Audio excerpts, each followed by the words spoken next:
First things first, my daughter is born tomorrow. So that's a good start to a video. We thought that this weekend or Sunday was going to be the day. Turns out it's now Wednesday, aka tomorrow. So, yeah. This video is going to be a bit of a different one because I've not got that much time because I'm going to be basically busy for the next 2 weeks. Wild time, genuinely. Also, 380,000 subscribers. Also insane, so thank you for that as well. I may hit 1 million one day in 10 years time. Sorry, I need to put my glasses on so that, I can see and it doesn't jump scare you. Of course, Vizeh Designs, my own print company, link down below. Because it's a big week, let's do 20% for the next 3-4 days. Code Mazzala for 20% off on all items on the site. Football prints like this or celebrating iconic goals in your club's history. Link down below, top description. So back when I did FIFA stuff, I had a series which I delved into FIFA YouTubers that disappeared. And it made me think, what about the footballers that have just disappeared? Footballers that seem to play at a top level, scoring goals for fun, in incredible form in top leagues, and then like the next season just disappear and just you never hear of ever again. Until one day you see a clip on Twitter and you have no idea what's happened. So let's go into the footballers that have just randomly disappeared in the last 12 to 18 months. Number 1, James Rodriguez. If I was to ask you, where do you think James Rodriguez is right now? You probably will get it wrong. Some of you may say somewhere in Qatar. Some of you may say Saudi Arabia. Some of you may say, well, Olympiacos, of course.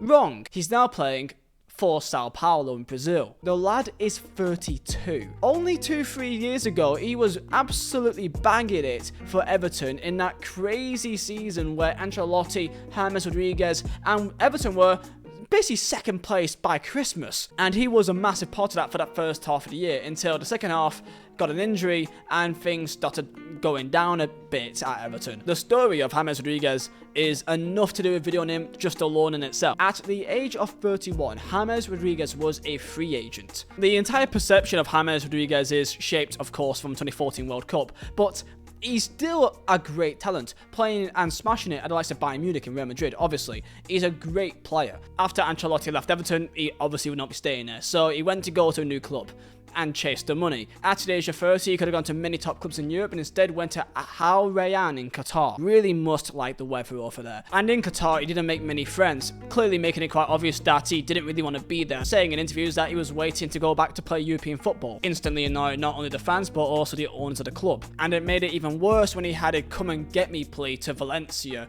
basically saying, please take me. However, one issue, his wages was more than most football clubs are willing to spend, especially for a player with an awful injury record and questionable attitude problems. He even said in an interview, if Valencia call me, I will even walk from Qatar, I will take the pay cut. If they need someone to assist Edison Cavani, I'll be there. They are a great club with great fans. The Al Rayyan fans obviously didn't like that. But it wasn't even like he played bad. He scored 5 goals and he contributed 7 assists in 15 games. That's pretty good returns. However, his head clearly wasn't in the game, and less than a month after his comments to Valencia, his contract was mutually terminated. He was a free agent, probably go back to playing in France, like he did at Monaco, or go maybe to Spain. That makes some more sense.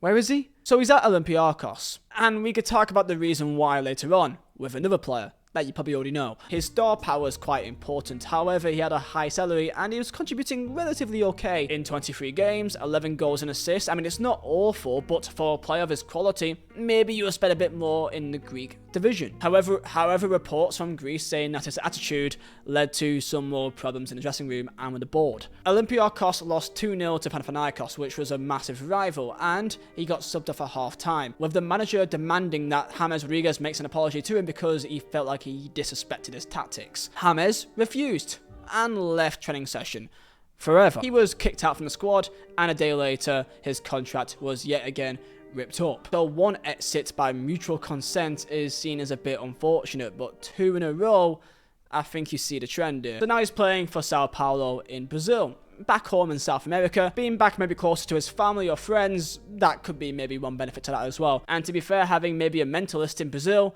doesn't really look like he'd be too out of place. And if you're wondering, so far for Sao Paulo, he's played 5 games and with 1 assist. So keep an eye on him. I didn't even know he was even at Sao Paulo. I thought he was still at Olympiacos, I'll be honest. Number 2, Josip Ilicic. Most of you watching this may only be aware of Ilicic based on him being used as fodder on FIFA Ultimate Team. It sounds really harsh, but I doubt many of you are number one Italian or a big watcher of the Serie A. Maybe you're a big fan of Atalanta and watching the Champions League. Maybe there's that as well. They're all a great team to watch. Well, you may have noticed that Ilicic has not been playing for Atalanta recently, and he's not been playing really for anyone that you may be aware of recently. After some great years for Atalanta, performing well in Serie A and also in a Champions League. Not only scoring, but also creating goals as well, regularly getting double digits in the league. To clarify what I am about to say is reports from Italian media and Slovenian media, however, hasn't been fully confirmed by the player himself. So take this with a grain of salt, however, things do line up here. During the COVID-19 pandemic, Ilicic didn't react with it the best and fell into a state of depression throughout this time period, which the club took seriously and allowed him some time out of the sport. 2 years ago after that, there was another story coming out that he also fell into depression again, but this was due to more personal reasons. According to Italian media, he flew to Slovenia to surprise his wife, as of course he plays in Italy, and during this time period when he went back to Slovenia, he caught his wife with another man. However, this is just rumours and is never confirmed. Another rumour is that back in 2018, caught lymphadenitis, which is basically a white blood cell disease. People concerned that maybe he caught that again, and that could be causing an impact on his physical health as well. What we do know, however, is that he missed out on a Champions League semi-final against PSG due to these mental health problems. And what we do know is that he mutually terminated his contract with Atalanta and was considering retirement. All very sudden. Keep in mind, during this time period in the league, he scored 21 goals in 54 games in the Serie A, in the Cup, and also in the Champions League. So he was in fantastic form, and at the age of 32 as well. And over time, since 2020, since the reports of him having these mental battles taking place, that you can see that over time he has gained a little bit of weight, and people thinking that he's not looking after himself in the same way. And at the end of the 21-22 season, he left Atalanta with mutual consent. Since then, he took on a move back home to Maribor, the biggest club in Slovenia. And in Slovenia, you can see some really humbling videos of the fans just celebrating him, and it's really good to see. And the reports about his wife and that, it's never been fully confirmed by the people themselves, so that is more of a story. However, this year he's got 4 contributions in 6 games and also doing well in the Conference League as well. And that's what's happened to Ilicic, and we wish him well. Number 3, basically everyone that went to the Chinese Super League. Is there one player that's went to China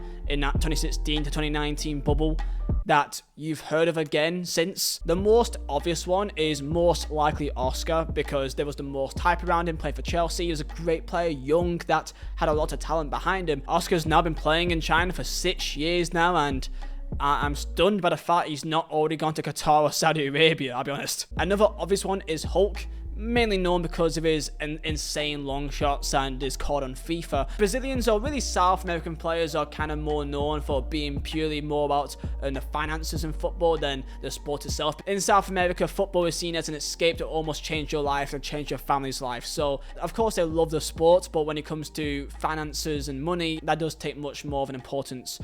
Much more like the South American players than it does to, I guess, European players, because they're not as reliant compared to players in South America, which makes complete sense. Based on the horrible conditions a lot of these South American players have to go through in their childhoods. That's kind of one big reason why you see a lot of this going on. Of course, Hulk going to Shanghai for 4 years, and for the last 2 years, he's been playing in Brazil. I didn't even know he was playing in Brazil until I saw a video of him and Diego Costa playing for Atletico Mineiro, and I believe they won the Brazilian league, so he's now smashing it over there now. And to name a bunch of players that you would definitely know, but you haven't heard for many years: Marouane Fellaini, of course, Manchester United, Everton. He's still in China for the last 3-4 years. Graziano Pella, that had a fantastic year or two for Southampton, went over to China, but he was in China for 4 years, scored 52 goals in 100 games.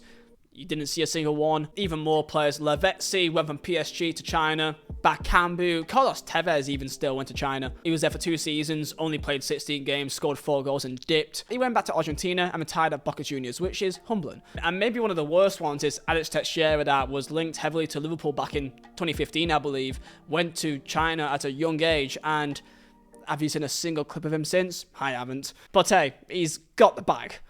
So I don't think he cares. And there are some other players that are just getting on with age and is moving on to lower clubs, which makes more sense. Like Cesc Fabregas went from, of course, Chelsea to Monaco, played 3 years and then didn't really play much. And now he's playing at Como in the Serie B, which is, you know, he's 36 now, so it makes sense. Up next as well is the likes of Marcelo, who went from Real Madrid to Olympiacos, joining James Rodriguez and left. The plan with Olympiacos to sign Marcelo and James Rodriguez was disastrous, to say the least. And now he's gone back to Brazil for Fluminense, and he's doing quite well over there, so wish him well. So those are quite a few players that have kind of disappeared in the last couple of years, some for more reasonable reasons than others. Tell me down below which footballers have you noticed just no longer ever spoken about. Tell me down below. And yeah, sorry for this video being a bit different, but you know, because reasons, obviously, I won't be able to be at the office much in the next week or so. So thank you for the love, smash the like button, and also subscribe if you're new, and I'll see you next time. Thank you.